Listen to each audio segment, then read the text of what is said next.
Bangladesh cricket বোর্ডের 18তম board সভা শেষ হয়েছে, যেখানে ক্রিকেটারদের বেতন বৃদ্ধি এবং নতুন কেন্দ্রীয় চুক্তি নিয়ে গুরুত্বপূর্ণ আলোচনা হয়েছে। ঠিক এই সিদ্ধান্তের মধ্যেই সবচেয়ে বেশি আলোচনায় আসছে একটি নাম, সাকিব আল হাসান।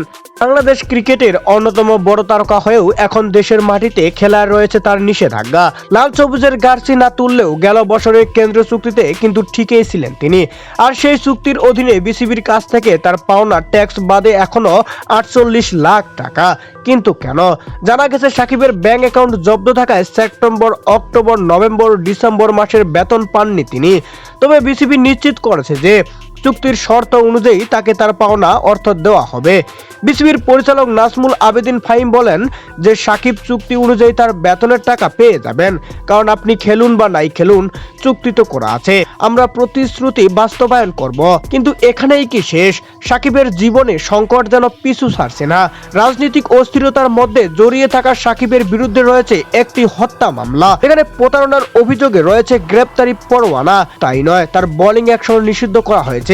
সব মিলিয়ে মাগুরা 2 আসনের সাবেক সংসদ সদস্য সাকিব আল হাসানের সময়টা যেন সহজ নয়, তার বলার অপেক্ষা রাখে না।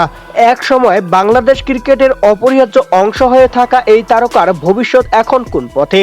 বিসিবি কি আদৌ তার পাওনা পরিশোধ করবে, নাকি অন্য কোনো নাটকীয় মোড় অপেক্ষা করছে? প্রশ্ন থাকে যায় অনেক, উত্তর সময়ই বলে দেবে।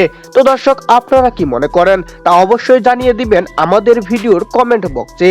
চ্যানেলটিতে নতুন দর্শক হয়ে থাকলে চ্যানেলটি সাবস্ক্রাইব করে পাশে থাকবেন। ধন্যবাদ।